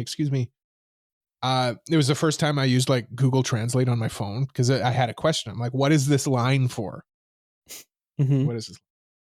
I show it to him. He's like, oh, panda. I'm like, oh, I don't care. So I just got really? through the line. Yeah. Well, the line was insane. I would have been standing in that line for like 4 hours. It was a long line. So then I cut through the line and I'm like, oh, there's nobody here. Then they just want to see the panda. They just want to see the panda. They all lined up to see the panda. Yeah. Anyway, that's my panda story in Tokyo. Okay. You should have seen the panda. Should have seen the panda. Wow. Yeah. Thank Yeah. you. Jay? Yeah. Jay, what was your the best shortest boy? applause? My best boy, I had a, you know what, Mike? I kind of sympathize because I had a bit of a hard time picking a best boy. I wanted to go with a character from a show that I really like, but I didn't want to overlap with something else. So I made the tough decision to go with a show that previously aired but was not on our list from last year. Okay. So like it's a continuing show, but we didn't represent him, and that's Sunraku from Shangri-La Frontier. I did think about him too. Just like he's such an interesting character from like his interest in video games and how he learns and adapts the from the game mechanics and uses that. His exploration, how his reactions to various things are really funny. Just a very interesting character, and yeah. Yep. No, I like that pick for sure because he's very he's a little one note. Like he really only cares about gaming and all that stuff. Mm-hmm. But he's so funny that I love. He's so great. endearing. Like he is one note, but like I feel like the point of him isn't really like the depth. Like the story isn't really about him. It's about his journey in Shangri-La, if that makes sense.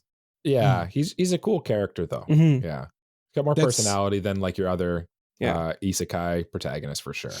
That's the character with the shoebill stork head.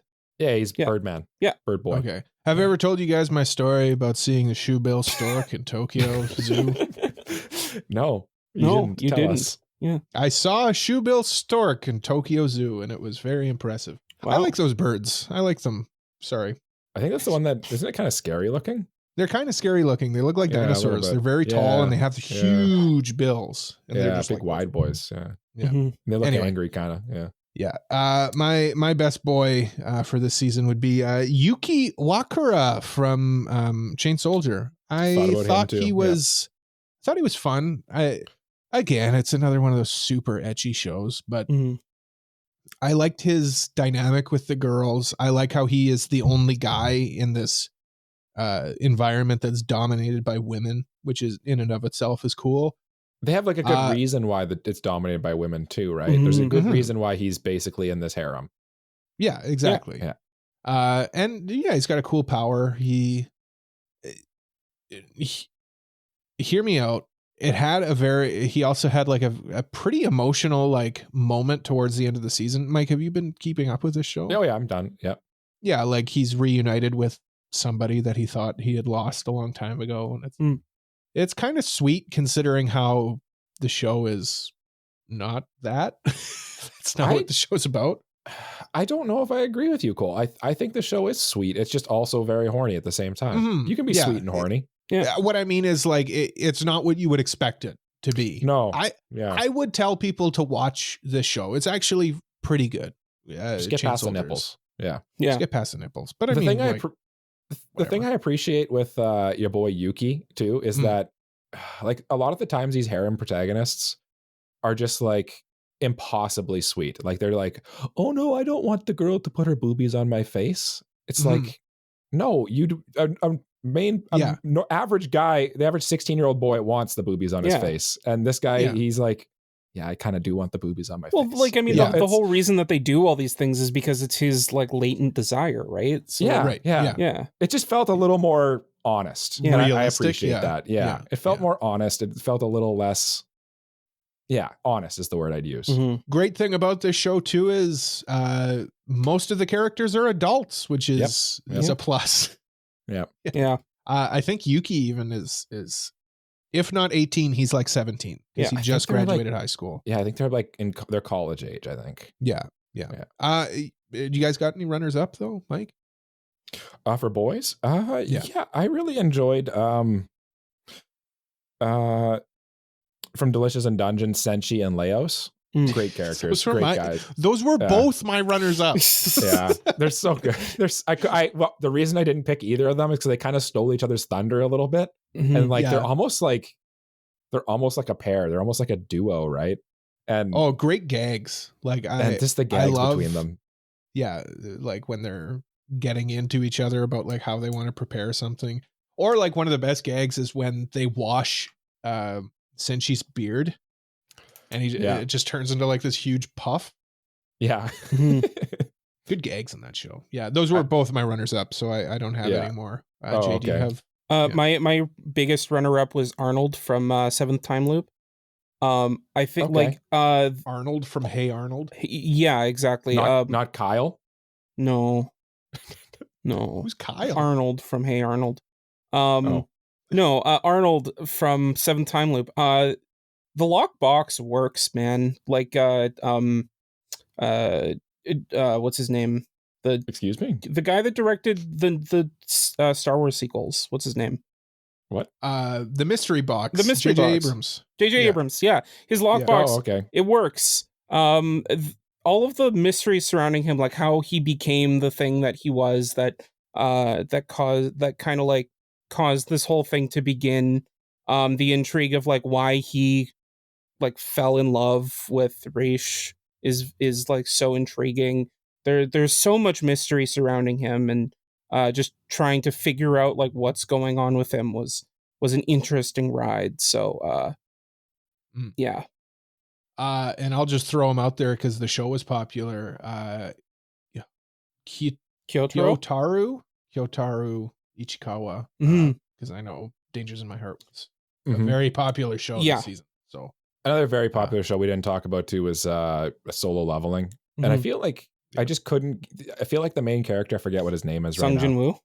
Sung Jinwoo. I feel like he just didn't have enough personality for Best Boy. You know, he's just he's a little too Kirito bland that I just what he lacked in personality, he more than made up for in the length of his chin. Cole just love. You're gonna have to point this out to me. This is like a One Piece toilet mouth thing. Noticed? That's like the meme about the show is that his chin gets bigger as he gets stronger. Oh, yeah. Am I the weird one? Yeah, yes, for sure. Yes. Okay. Someone protect me. Let's talk about Protecc Energy. Mike, chin does definitely get longer. It's funny. Mike, who are you protecting? Easy one for me. Easy one.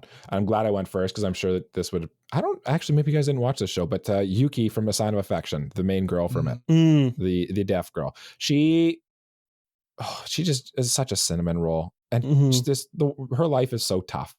Yeah, and like you just want to give her a hug and just tell her it's gonna be okay. So I must protect Yuki from A Sign of Affection, and I think our boy that me and Jay were a little questionable on there, Itsuomi. I think he's protecting her pretty good, and then if he doesn't, her childhood friend there is going to protect her. So I think she's probably got the protection she needs. But if not, I will step in. She must be protected. Yeah, Mike's got her. That's very bold of you, Michael. Yes, yeah, very good. Jay, who are you protecting? My Protecc Energy is Sora from The Weakest Hammer Began a Journey to Pick Up Trash. Sora longest is title ever, by the way. It's a light does novel. Not fit in our doc. Yeah. Just a little bean, just a good little bean. Slime. It's just a bean. Just a bean. They're a slime, like a little slime, kind of like that slime from Campfire Cooking that you like so much, Mike. Just like a little slime that doesn't really talk, but like makes like sounds to talk, and not what we all do. Yeah, and eats potions as sustenance. Isn't that what we all do? Yeah, it's yeah. Isn't that what you humans do? Yeah, no, just so cute. Must protect because he's such a fragile little slime, and I will protect him or them. Very good. Protect them. Please do. I am going with Nei Ukawamura from, again, Chain Soldier. She is the scout. She's the one with the psychic powers who can like go out and see. Yeah, I just found her very endearing. And also great on the show to not lewd the little girl. Yeah, she's just a sweet what did Jay say? Little bean? Little bean. She's just a sweet little bean who needs to be protected. She also has like a fairly strong power, which is good too. So that's good.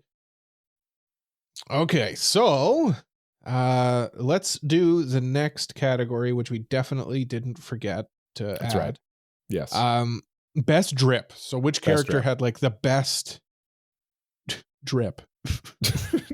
Kind of like what had coolest character design, really. Yeah. Which character looked the coolest? Yeah.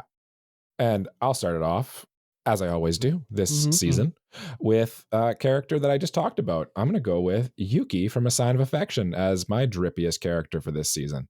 And it might seem like an odd choice at first, but this girl had like several outfit changes in the season. She always looked cool. She always had like some kind of cool outfit on. And she got that pink hair. She's just kind of drippy. I don't know. I like it. She's got a fashion sense and I appreciate it. She is my most drippiest character of this season. Yuki from A Sign of Affection. I like it. Jay, who is most drippy in your eyes? The drippiest character for me is probably one out of left field, but I thought he looked very, very cool. And that is Weathermon the Tomb Guard from Shangri-La Frontier. Okay, that checks out. Just like a very cool, badass design you'd see from something like Elden Ring or Dark Souls, and like that whole fight kind of had like Dark Souls vibes. But like the character design seemed like straight out of one of those FromSoft games, and he just looked so cool. I feel like that's what he was sort of like. Those beasts are kind of inspired from was like Dark Souls and stuff like that, where they're like impossible kind of. Definitely inspired by that. Definitely those vibes for sure. But yeah, Weathermon just looks so cool with his like drill feet. He's like a robot samurai. Like, how do you not be cool with that? Yeah, he's a robot samurai with drill feet. I mean, I'm just glad you coolest thing. I'm glad you didn't go with Sunraku here because like he was my runner-up. He's naked with a bird head. Yeah, but he was my runner-up. Hey man, that's he's pretty pulling cool. it off. Yeah, don't yuck people's confidence. Those tattoos actually are kind of drippy. Now the Lysagon mark. Yeah. My best drip is Utena Hiragi. I knew it. Once again from Gushing Over Magical Girls, not for her like her Baser outfit, but for her. She's always got like nice clothes when they're like out hanging out around on the town. Okay, actually, all the girls in it, they have nice outfits, and I appreciate that. They got nice drip. Okay. Whoever the mangaka seems to enjoy fashion, and is also like very horny. Even obviously, but like even her like main get up there when she's in her punish mode or whatever. Like I don't know what her going out on town outfits look like, but I'd say that's even kind of drippy too. She's got them like horns and like that cool like dress. Oh, I mean, yeah. Like, of course, that's the obvious portion of her. But I mean, like, she also like, she's not doing the Homer Simpson where she's just got like one outfit that she goes out with. Yeah. She's got multiple outfits that she wears. She's kind of got that like oversized clothes aesthetic going on. So like lots of like baggy t-shirts and stuff like that. Yeah. It's but like in a stylish way. No, I understand what you're saying. Like the oversized tee. That's kind of like, my pick, Yuki. She kind of goes with like the big baggy dresses a lot of the times and stuff. And it's just kind of, it's drippy. It's cool. Looks good. It's drippy. It's drippy. Yeah. Yeah, we're too old to discuss drip. Mike, do you have backups though? I unfortunately don't. No, No. didn't plan for backups, honestly, I felt like Ashaf and basically kind of all the characters in Sign of Affection are kind of the shows that are drippy, kind of just have like generally drippy characters, right? Yeah. Like Chain Soldier was kind of drippy. Witch and the Beast is another show I watched that is quite drippy. And the main guy in it is extra drippy. He kind of just like walks around. He's got like this, like he's hauling on this giant coffin with him, which is just such like a weird move. But yeah, it's kind of cool at the same time. And he's always, and again, he's smoking. And I listen, don't smoke, but smoking looks cool. Don't get me wrong. Smoking, terrible. Yeah. But there's something that it looks cool. He wears all black. He's got his slick back hair. He always kind of just like seems cool, calm, collect. He's got a dart in his mouth. Dart is Canadian for cigarette. And he's just drippy, man. Like, what can I say? He's my runner-up. Yeah. Do you guys have any other runners-up other than Sunraku, Jay? I mean, I totally forgot about Chain Soldier for drip, but yeah, the uniforms for the girls in it are they're like individually styled, which is makes for like very drippy militant style uniforms, and that's drippy. I think like the K-pop style for Sung Jinwoo like definitely does deserve at least a mention. I don't think it deserves like a win, but like there are some interesting character designs there and some interesting drippy outfits. But I think it's it's drippy in the sense that A Sign of Affection to me was drippy, where it's like it's maybe they're just kind of like cool outfits, like they just wear like nice clothes. Yeah, for sure. They got the urban tactical outfit going on. Yeah, they're stylish. Yeah. Okay, so let's discuss duos. Which of course this podcast famous for duos. Pick your your duo in the comments. I don't know where I'm going with this one. Mike, who's your duo for this season? I kind of had there's a lot of duos that I actually had a hard time picking one because they're all pretty good. I'm gonna go with one that I just came up on the podcast that actually superseded my previous duo. And that's Senshi and Leos from Delicious in Dungeon. They're so good. They just play off each other so well. And it's just, I was here for it all the time. And every time that they'd like find a new creature to cook, just how they played off each other, where like Leos would be like, can we cook this? And they'd like pull out his book and he'd start like explaining how this, like the meat of the tentacle is delicious as long as you peel off the stinging part. And then Leos would pull out his adamantium pan and be like, all right, I'm going to cook this on a low heat simmer for a little bit. And then it's just, it's great. It's great. Yeah. My favorite gag about like Delicious in Dungeon 2 is how it's presented like a cooking show. Like, try this recipe at home, but it's like, you can't. No, yeah. So then like, look at this delicious food we've prepared. You cannot prepare this food. Have either of you read the manga? No.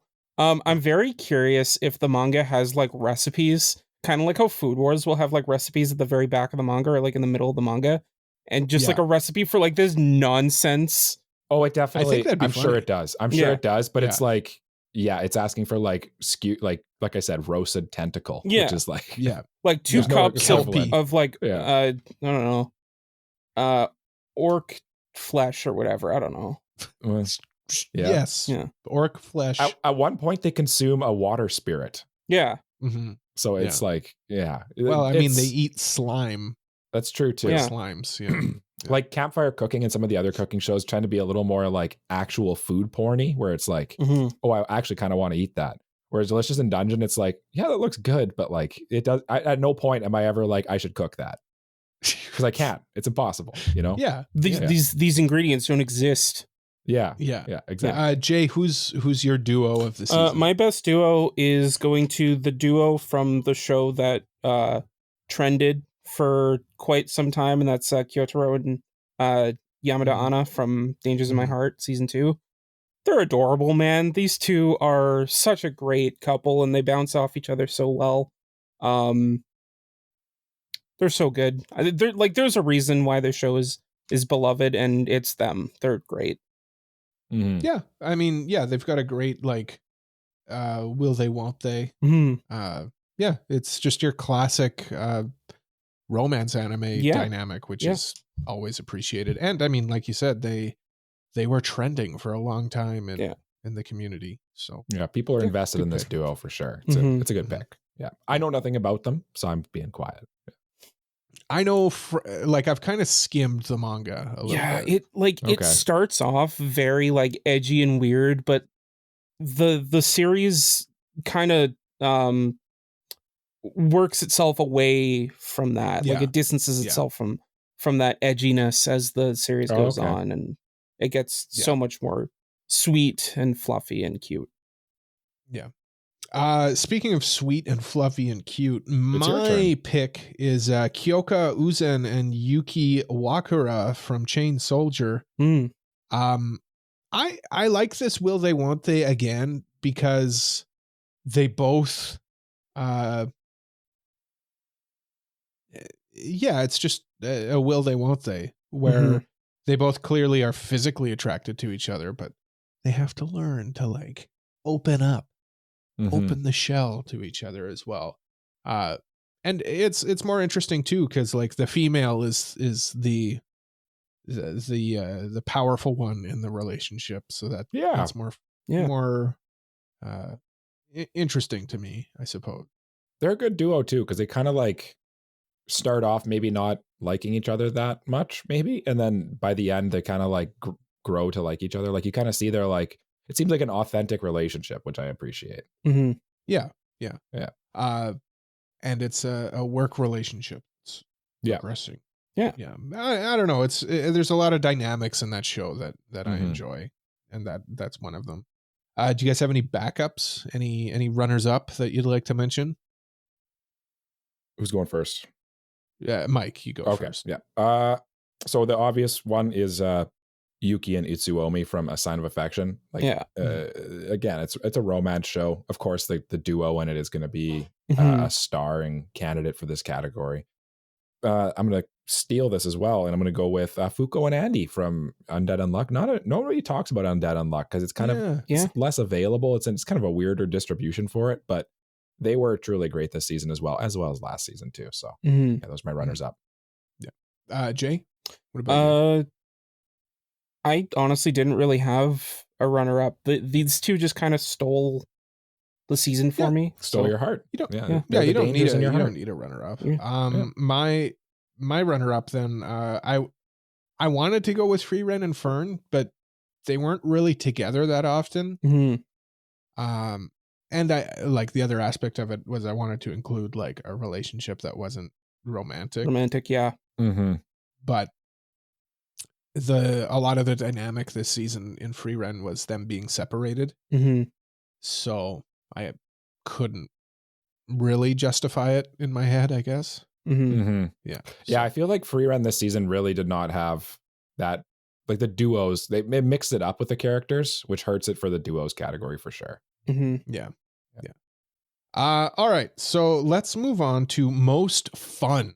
The most fun anime this season. What were you most excited to watch? What tickled your jimmies, so to speak? Mike, what was most It's fun? interesting that you would ask what tickled my jimmies the most, because the anime that I had the most fun watching this season, and it's a crazy one. It's a wild and crazy choice here, is probably Chain Soldier, actually. Ooh, dark horse pick, I know. Yeah. But honestly, like every week I just had fun watching this show, and I just feel like it really embodies the most fun. Like it really it knew what it was from the beginning. Maybe it's animation. There's valid reasons why it's not the best show, but damn was it ever fun. So I really enjoyed this show a lot. Yeah. Yeah, no, I agree with that. I also really enjoyed Chain Soldier. It was one of those shows. I think like, oh, new episode's out. I'm gonna go watch it, but you kind of have to behind. Yeah, it wasn't as like it wasn't as intense as like a gushing over magical girls or something like that, where like that's bordering on hentai from what I can see. I don't. Yeah, where like Chain Soldier, you just got to watch out for the occasional nipple, basically. Yeah. Jay, what about you? What did you have most fun watching? I had the most fun watching Shangri-La Frontier. I Yeah, that brought show's this up good. multiple times, but like, man, the Weathermon fight is probably some of the most hype stuff I have seen in like quite a while. And I feel like every time I thought it was like reaching its peak, it did something that like kind of raised the bar a little higher, and the hype just didn't go away until like the very, very end. And even when that fight was over and they were back to like the usual antics, like that was still a lot of fun. And fleshing out the game's world and the development behind it. There's like a whole scene going over like the people that made the game and all that, and I thought that was very interesting. It seems like a very deep world for sure, which Mhm. is, I feel like, something that you look for when you're watching your shows as well. Yeah, for sure. And yeah, like I think like this both embodies most fun because it was just a fun watch, but also just like the most hype I was this season, just seeing Yeah. Yeah, it's a good um pick. just seeing the three of them overcome this like seemingly insurmountable odds of defeating the first unique monster. Mm-hmm. Yeah, and for me, Mike was kind of talking about like how uh Chain Soldier, like it wasn't quite as bad like certain other shows where you had to make sure nobody was watching. My most fun was gushing over Magical Girls. Yeah, I had a feeling. Yeah. Yeah. It was just fun. It was just a fun show, and never mind like the etchy parts of it. Mhm. It had like comedic elements that actually landed for me. The voice acting was comedic. Like it was a funny show to me. Yeah. In more ways than it just being ultra super duper Mhm. over the top etchy bordering on hentai, like Border. Mike said. Yeah. Yeah. Touching that line. Yeah. But yeah, I just had fun watching it. It was yeah, a fun ride for me. It seems like a fun show, and if I wasn't watching just like an astronomical amount of anime this season, I would have watched it. But like with all the shows that continued into this season, and then also having to watch stuff that came out this season, it was just like, holy smokes, I can't add one more show. The other runner up that I feel like is really deserving of mention here is Delicious in Dungeon. I feel like my runner up too. Yeah, that's probably both of our runner up, and for obvious reasons. It's just pure fun. It's trigger fun. It's cooking. It doesn't take itself seriously at all. It seems like the second arc that's going to come out in spring here is going to be a little more serious from what I can tell, but for now, it's a fun show. Like it. Yeah. And I mean, listen to the ED of it if you want to get an idea of how the show can be fun. Mm-hmm. It's called Party, and it's a blast. Mm-hmm. The other show I would say for me that was kind of like a runner up for most fun would be Sasuke and Peeps, which like didn't really get that much attention, but it was just so wild with all the different ideas that it introduced. It might have flown a little too close to the sun, but like it introduced so many cool ideas and fleshed out this world into just an interesting isekai story. And I was along for the ride. Yeah. All right. Okay. Let's move on to underrated show for this season. What did you think was underrated, Michael? What did I think was underrated from winter 2024? The Witch and the Beast, I think, was underrated. I think it had a rough start, which probably threw people off, including me. I actually got close to dropping this show. But really by the end, it really rounded into form, and it kind of just turned into like a pretty mature sign-in show with like interesting stuff going on. It kind of set up as like they're semi-episodic where like little arcs will happen, but overall like the whole quest of trying to figure out find the witch that cursed the main girl there is definitely like, I like that it eventually starts to pay off towards the end, and I just really enjoyed the show every week. It was another one that I watched every week without like the episode would come out as soon as I could, as soon as I actually like realized it aired, because I don't pay attention like to exact air dates. I'd watch it and I'd be like, oh, okay, another good episode. But it's never like, it's not ever going to make it on like the top of anyone's list, but it's definitely underrated for what it is. What about you, Jay? Yeah. My most underrated show was The Weakest Tamer. I'm not going to say the whole full name every time, but Weakest Tamer. Yes, the Weakest Tamer. Yeah. It like I've sung its praises. It looks gorgeous. I love like the style of it. I think it's a bit overshadowed because the vibe of it kind of falls in line with frieren a little bit, with it kind of being about a journey across a land with no real destination in sight. Okay. But like seeing Ivy kind of not be brought down by the fact that she was kicked out of her family for not being remarkable, and her kind of like find her own family by taming both Sora, what was his name? Sora. I'm terrible with names right now. And others, and I liked that. It's definitely not like on the same level of frieren, but if you like frieren, I definitely recommend giving this at least a couple episodes. Yeah, I think it belongs in the underrated category for sure. Yeah. For me, I don't think I delved quite as deep as you guys did into the season. I really had a tough time picking an underrated this season. So for that reason, I'm going to go with frieren. No. I'm kidding. No, I'm joking. I'm going to go with Gushing Over Magical Girls. Okay. Again, yeah, that seems to be the show of the season for me. For the reason that I think a lot of people just thought of it as hentai, where I'm not saying it's like the deepest show in the world. It's not that deep, bro. It's not that deep. Just have fun. Yeah. But it's fun. It is genuinely like a comedically well written show, and the animation is fine. You've got badass moments from some of the characters. Yeah, and I feel like people kind of just focused on like, look at this, isn't this cool? But I think it was genuinely cool. Yeah. So that's it's a cool concept too. Yeah. Like to have this. Yeah, it really is. I really should watch it. Yeah, like where the main character is the villain, and that villain is obsessed with the heroes in like a fanatic point, in like a fanatic way, which is cool. And then also other stuff that's also added to her character.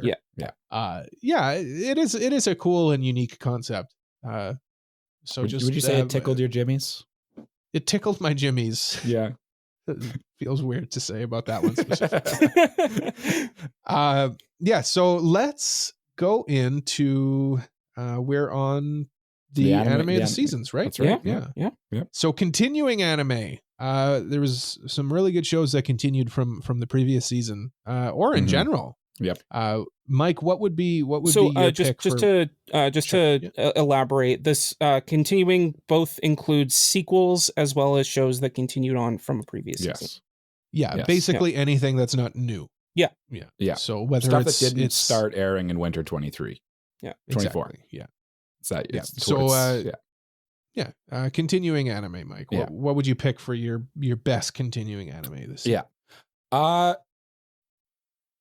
The best continuing anime to me this season, and I feel like honestly the best anime this season were all continuing ones. So that what it may, I'm going to play a little bit of insider baseball here, and I'm going to pick Apothecary Diaries as my continuing anime of the season here, because I think honestly, I think I'm probably the highest on Apothecary Diaries between the three of us.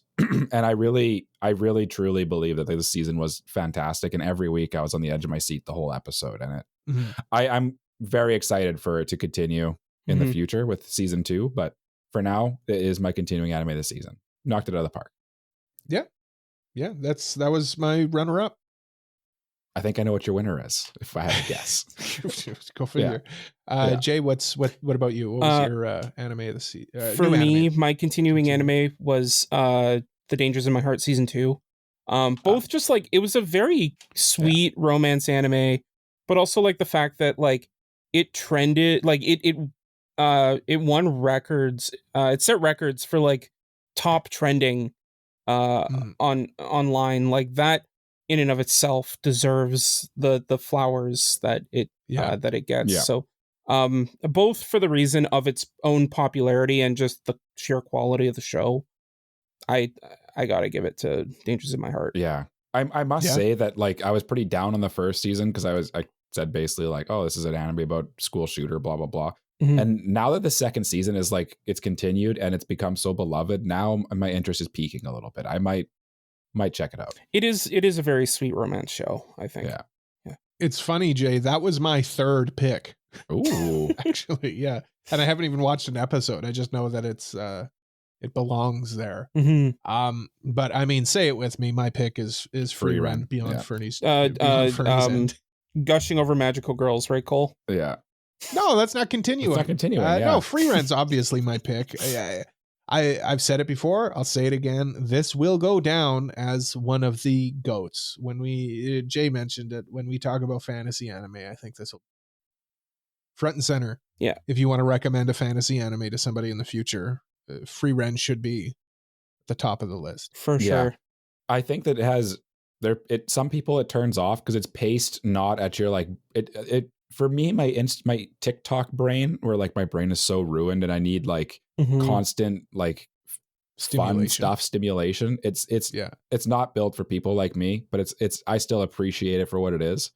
For sure. I think that the people who criticize it, that's probably where they're coming from. Is they just it's not a modern paced anime. It's paced very slowly and methodically, but it's like it's still paced correctly and very well. It's a fantastic show. At the same time, if you're looking for like a fantasy show that like kind of emphasizes that like whimsy or upbeat fun, this isn't that. This is much more melancholy than a lot of other fantasy stories. It does have like the joke with Frieren getting trapped in the mimic is like it does have its comedy moments, but like the melancholy I feel like takes front and center.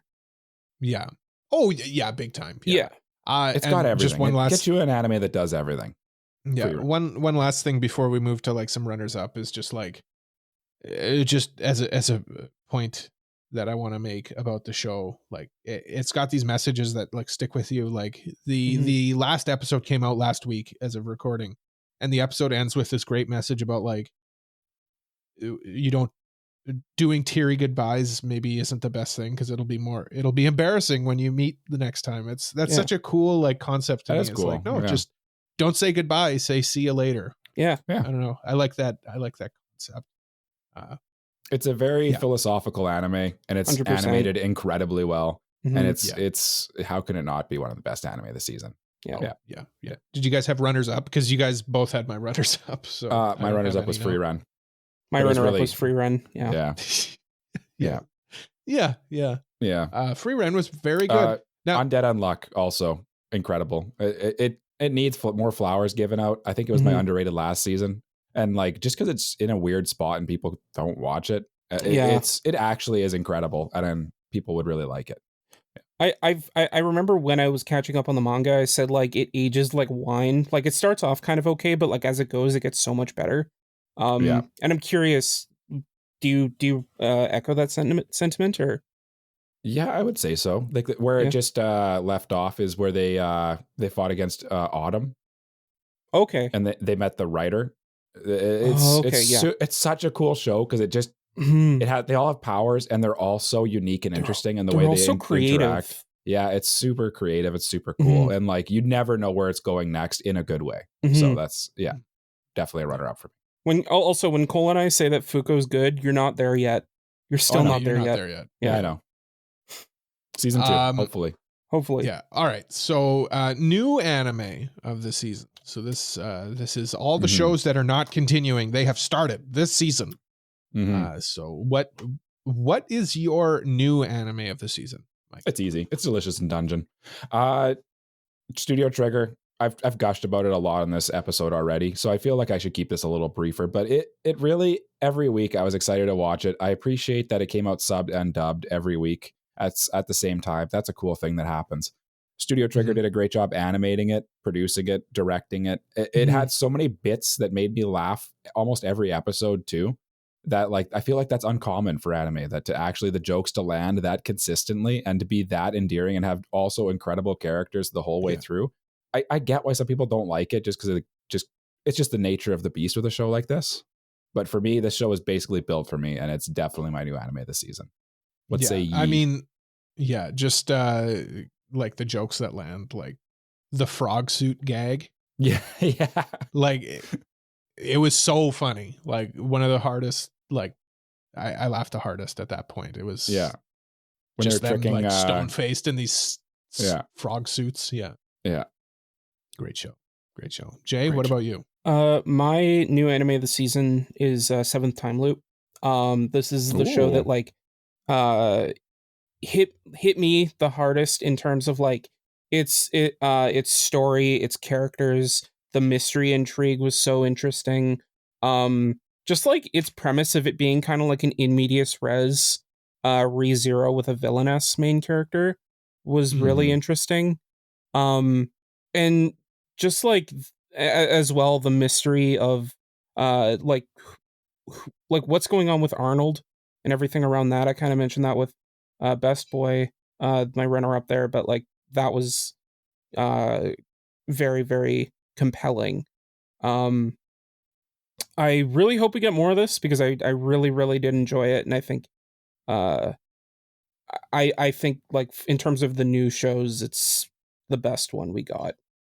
Mm-hmm. Yeah. Yep. No.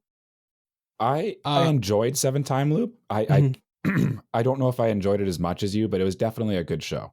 Mm-hmm. I remember dropping one of my draft picks, the Dr. Elise one, Mm-hmm. where she's reincarnated and she was a doctor before. She's double reincarnated, actually. It's a double isekai. Yeah. I just gave up on it and dropped that and then picked up this on your recommendation. And I actually finished it all. I went all the way through it and it was enjoyable all the way through. Yeah. Not the type of thing that I love, but I get why people like it.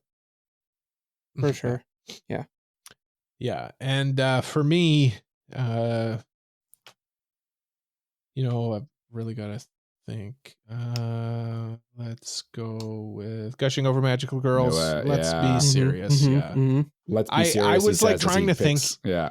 Yeah. I was trying to think of like, I'm a professional anime watcher.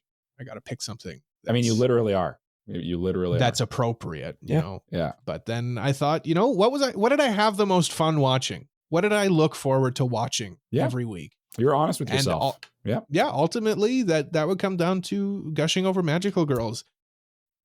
Maybe it wasn't the best produced anime. Maybe it wasn't the best anime and like animation in anime. But I enjoyed the package as a whole. The sum equaled more than the pieces of it. Yep. What's the say? It's it greater more than the sum of its parts. Mm-hmm. Yes. Thank you.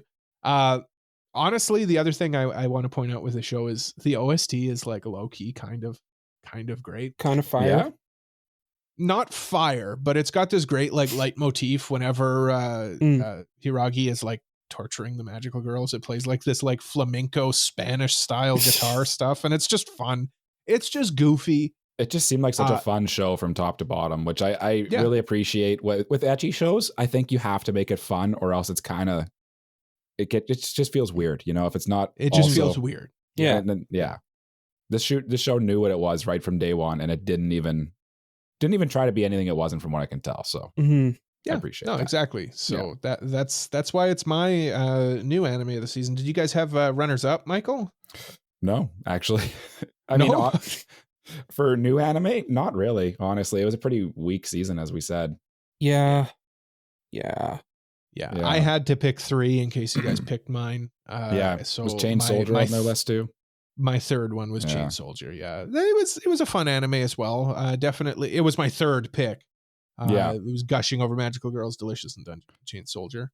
But Chain Soldier, it was a lot of fun. If I had to pick a runner up, I would probably go with Sign of Affection. It's probably the best of the bunch from the stuff that came out in this season. Mm-hmm. I will say that well, I'm just not generally like the biggest.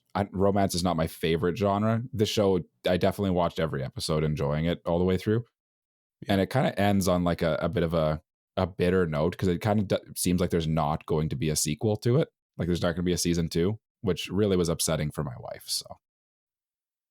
Yes. Pain. Yes. Pain Pecco. Jay, did you have a runner up? You kind of said no. Not he's typing really. Away. Not really. Doing his research. Yeah, the new shows are kind of like they were good, but they weren't like stand out good, Yeah.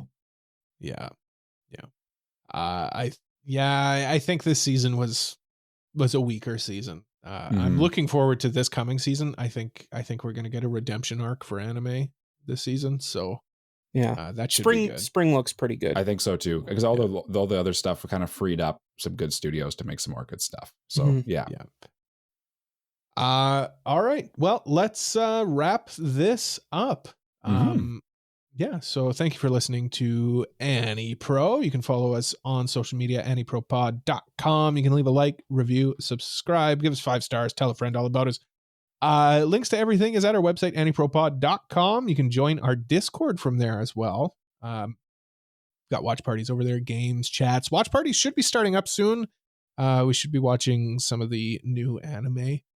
You can support us on Patreon as well if you feel so inclined. We've got early episodes over there, bonus episodes, extra votes, special chats in the Discord, priority chat, all that fun stuff. You also get your name read by Jay. Oh. No. Okay. I'm not doing it again this week. I swear, I'm gonna read it off this time. I promise.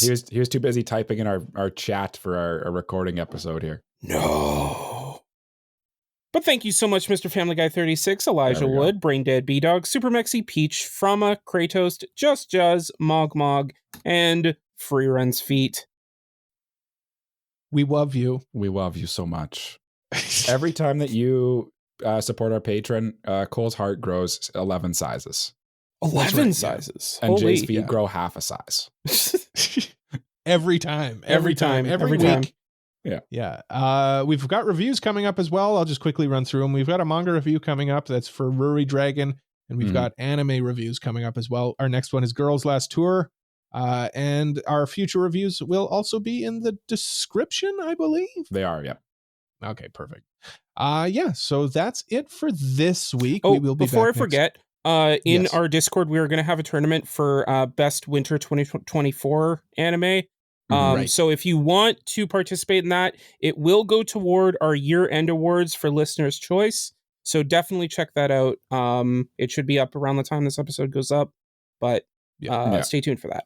And if you can't see the tournament channel, just message Jay. He is the one who controls it. He's doing good work in the tournament channel too. I think you have to approve them into it, right? Yeah. Yes. I think it's hidden by default. Jay is very strict about who he approves.